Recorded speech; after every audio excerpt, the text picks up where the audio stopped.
Good afternoon. And I want to thank you so much for inviting me here to speak at Francis Marion University. I've passed by the campus multiple times as I go to the beach, Myrtle Beach, and I've never been able to come to the campus, so this is a real treat for my husband and I to finally visit it. I would like to clarify between the two recognized Holocaust Remembrance Days, one that's commemorated now in January, and that's the International Holocaust Remembrance Day, and one that is commemorated in the spring, and that is entitled Yom HaShoah, or the Day of Remembrance. The January commemoration is in keeping with the International Holocaust Remembrance Day developed by the United Nations November 1st, 2005. It calls for international recognition of the liberation of the concentration camp at Auschwitz-Birkenau by the Russian army. The spring day of the Holocaust Remembrance marks the anniversary of the Warsaw Ghetto Uprising and was recognized by the Israeli Parliament on April 12, 1951.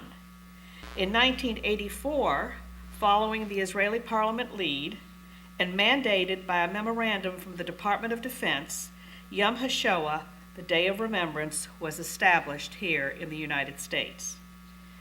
The Department of Defense memorandum clearly stated that we should be mindful of the fact that it was our nation's military forces which witnessed the evidence of the Holocaust as they liberated the camps.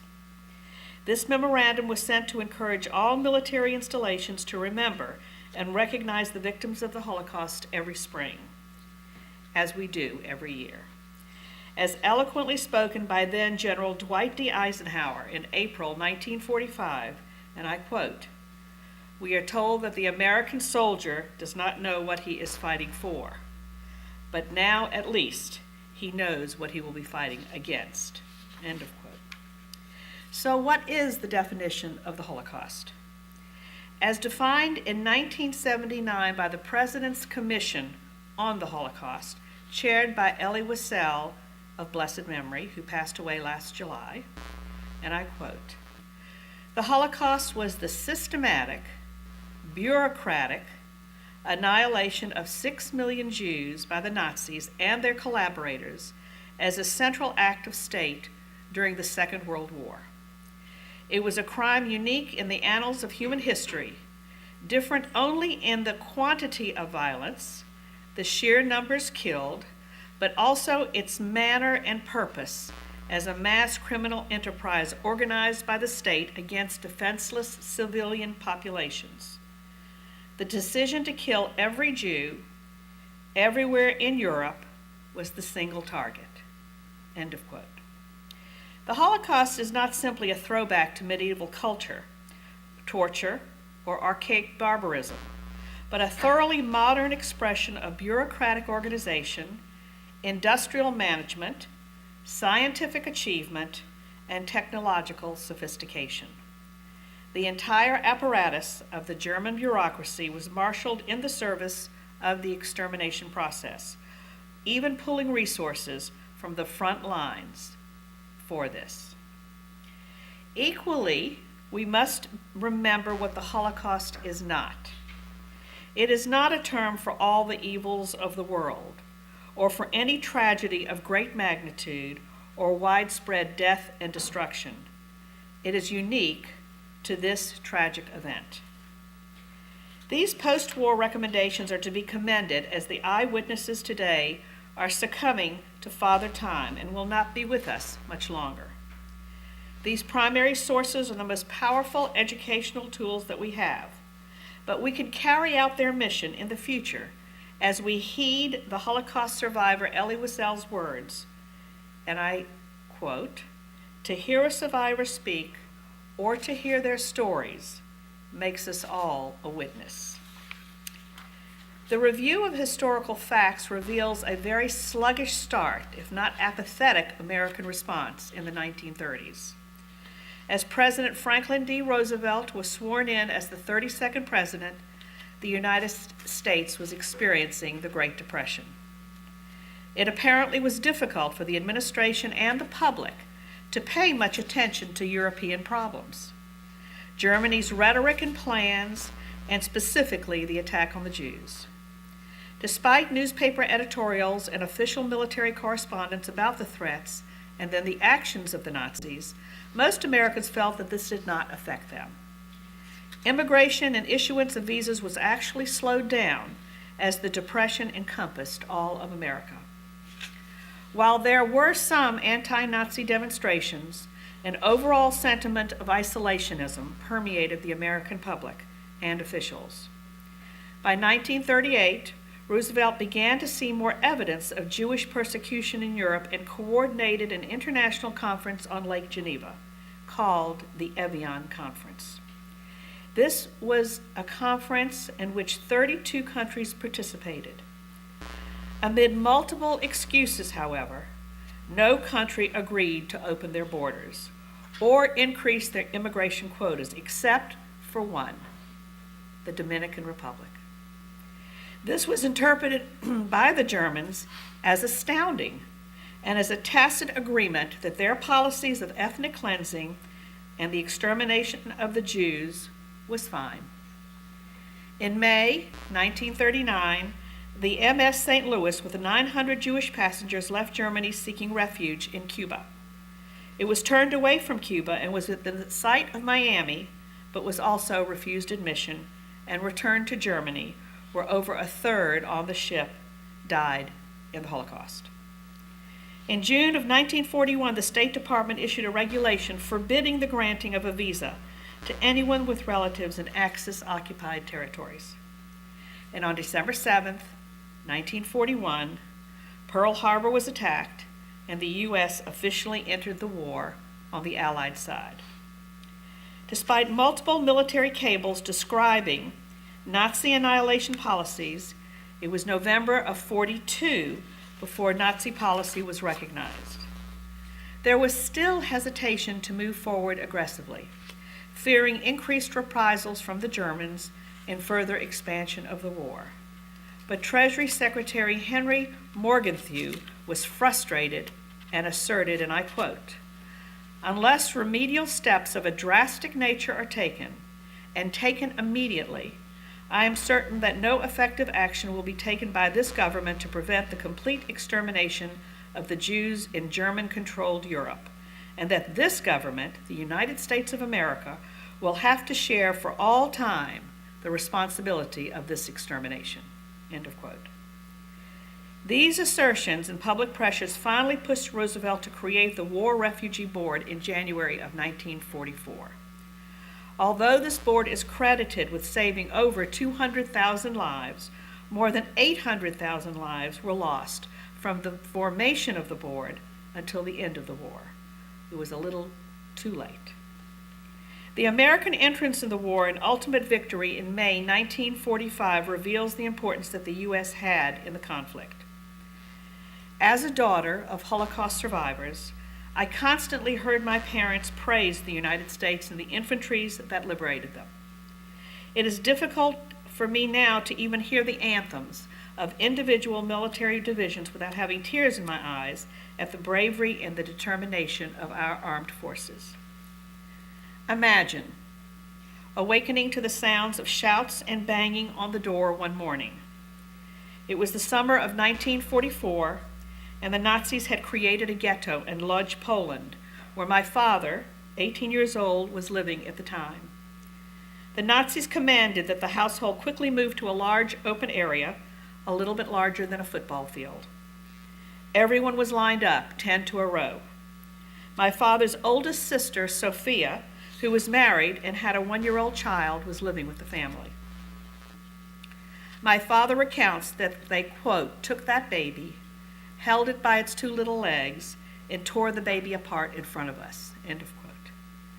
Imagine, if you can, the horror and the terror of that moment. The Nazis then separated my father from the rest of the family, and the selection process began. Dad was instructed to clean the ghetto as the remainder of the family was loaded into a cattle car bound for Treblinka, a death camp, and most were never heard from again. On August 2nd, 1944, my father was loaded into a boxcar bound for Auschwitz concentration camp. He remembers the intense heat in the cattle car. It was August. standing room only for 2 days, with no sanitation, no food, and no water. The fear was so intense that it was palpable, and adults shamelessly lost control of both urine and stool, the smell unbearable. Dad clearly remembers the boxcars were opened in Auschwitz. He explains, and I quote, "The SS guy, always with that whip, with German shepherd dogs and one leg propped up on a stool, giving instructions with his fingers. We didn't know it at the time, but to the right meant life. To the left meant the gas chambers. My dad was instructed to move to the right." This is but one story of one boy, my father, among millions that experienced the inhumane evil will of the Nazi regime. This was the conceived final solution to the Jewish problem: murder every Jew in Europe. The following words were found scratched on a cellar wall in Cologne, Germany, where Jews were hiding from the Nazis that were going to take their lives.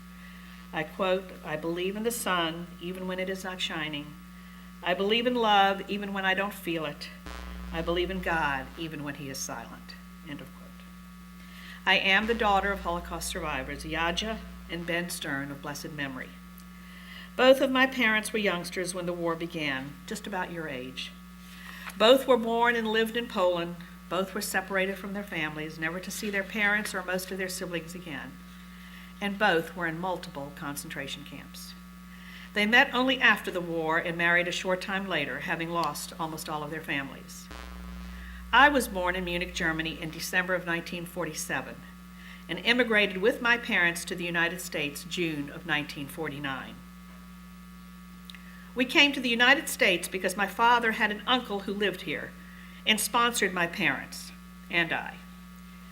Growing up in Columbia, I was the oldest of 4 children and I had a happy childhood. However, I noticed differences between my family and my friends' families. I had no grandparents, no uncles, no aunts, no cousins. My parents did not speak much of their experiences during the war.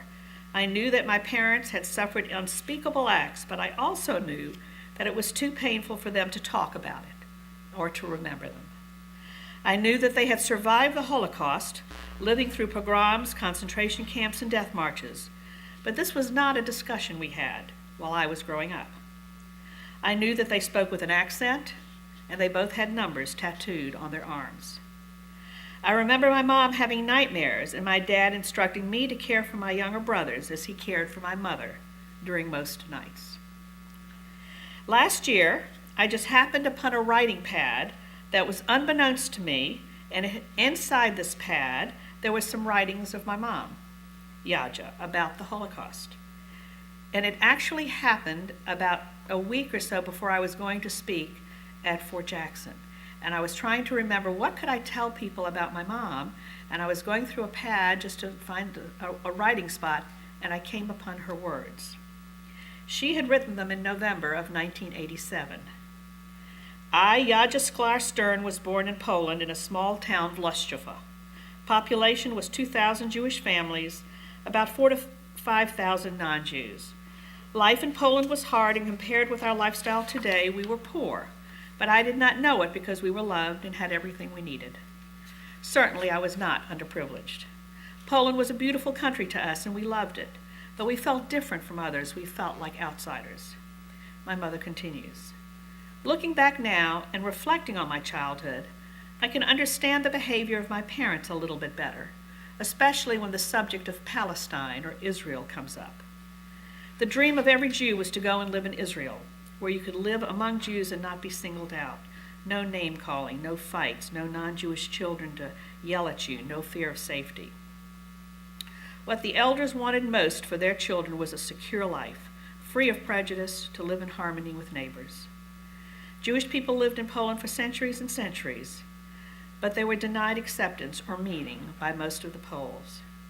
The memories of the Jewish festivals at Grandma and Grandpa's house stand out in my mind today. Those were sweet memories, and it was my strength during the time of evil in my life.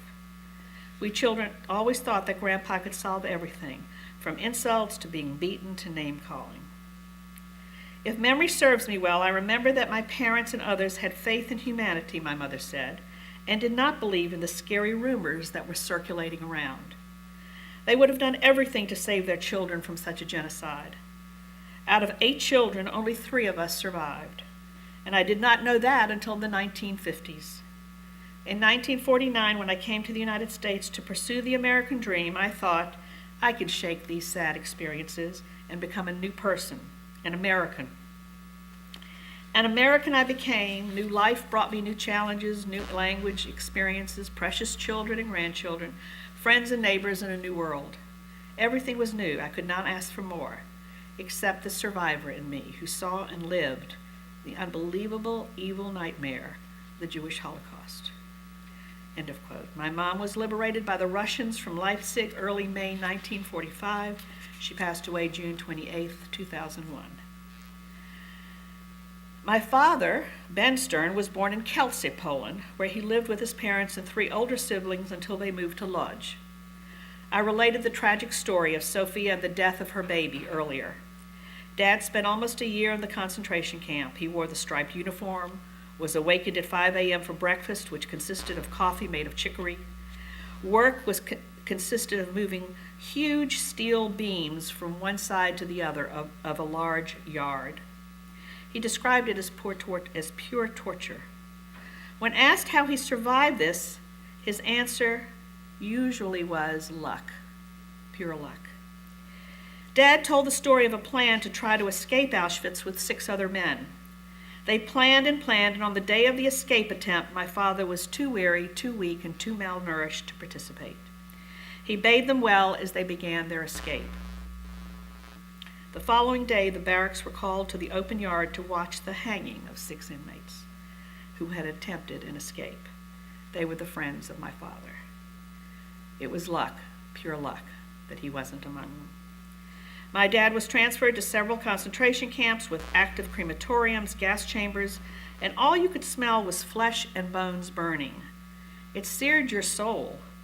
The smell was inescapable. It became a part of you. In the words of an American liberator, and I quote, "We could never understand the townspeople not knowing about the camps. They swore they never knew, but there was no way you could not know. No matter which way the wind blew, you could smell it." End of quote.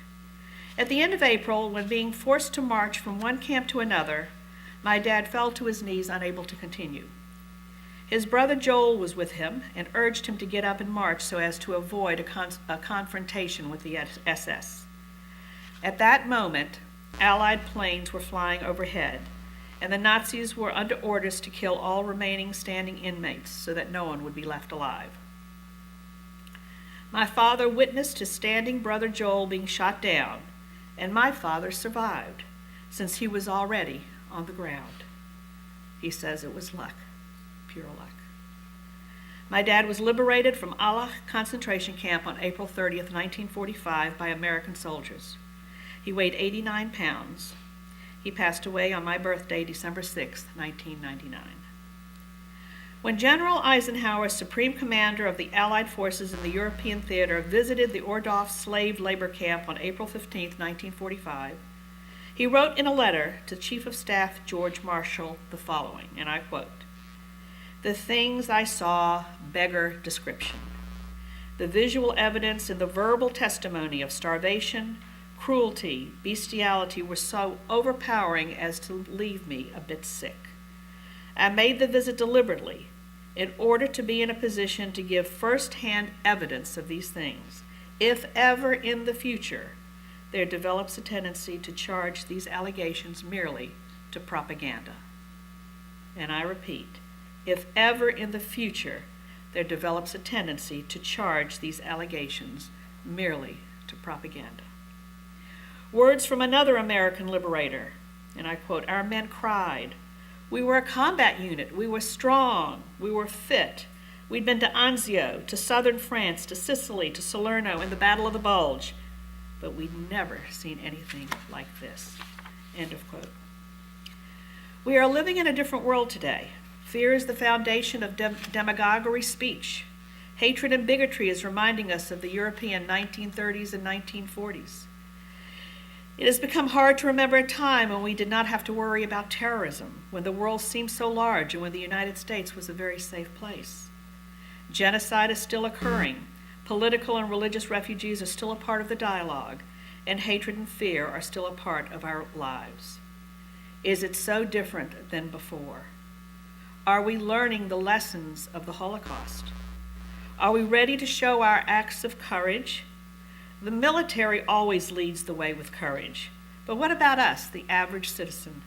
What about us individually? Will we continue to allow religious isolation and persecution, encourage hate speech, and turn a blind eye to injustice? I have brought with me the latest edition of the Holocaust Remembered, a supplement written by me and the Columbia Holocaust Education Commission. And you all should have gotten one as you came in. It was something like this. This particular edition was on the medical madness of Nazi Germany, the experimentation, genetics, and ethics. Every year there's a different theme. There are personal stories of survival as well, and these stories are breathtaking and unbelievable, each different yet with the same will to live. Initially, the Holocaust Remembered supplement was distributed only in the Midlands through the state newspaper, but this year we're going to be distributing it out through all McClatchy-owned papers, so it will be in Myrtle Beach, Hilton Head, Beaufort, Rock Hill, as well as in Columbia. Look for the 2017 edition on April the 9th. That is when it will be coming out. I have also mentioned the Holocaust Remembered exhibit that you may have passed as you came in. Please take a few minutes to take a look at that. It is a story of real people. And I would like to end with a quote from Elie Wiesel, the Nobel Peace Prize laureate. I quote, "We will accomplish a mission that the victims have assigned to us. Collect memories and tears, fragments of fire and sorrow, tales of despair and defiance, and names. Above all, names. What we all have in common is an obsession not to betray the dead we left or those who left us behind. They were killed once. They must not be killed again through forgetfulness." End of quote. You have heard the stories. Now you can become a witness. We must continue to teach the lessons of the Holocaust. We should never forget. Never again. What I'd like to do now is I want to show you, if you get a chance to stop at the exhibit, but for those who don't, I'm going to show you my family, my dad, and me.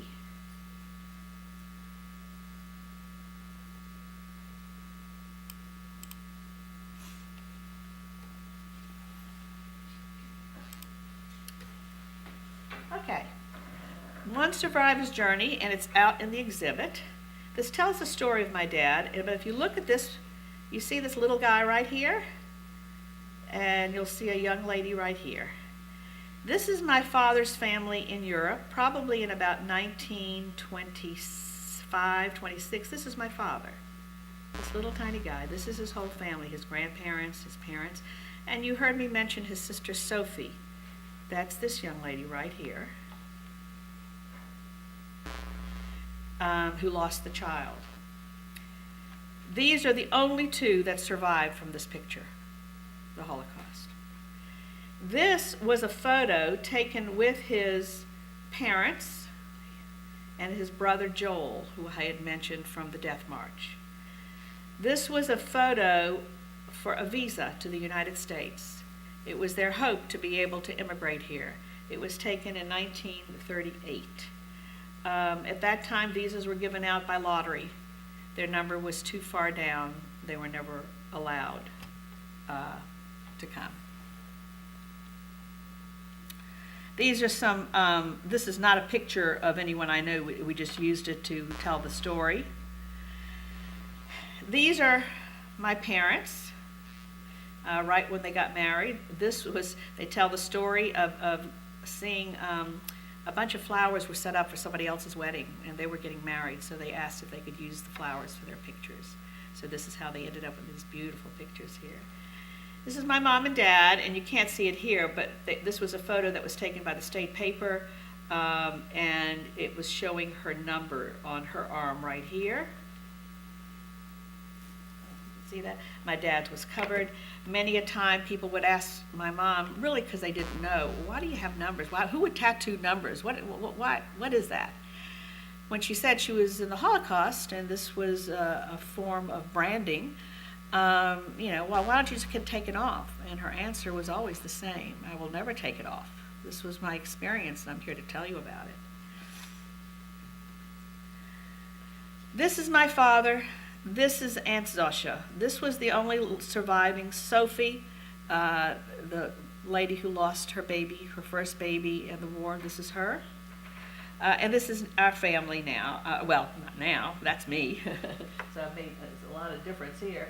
But this is our family. And I showed this picture over here because it's the grandchildren of my parents. They had 11 grandchildren. And I think it's an important statement that Hitler was not able to stop the perpetuity of this family. So with that, I'm going to close, and I'm happy to entertain any questions if you have some that I can answer.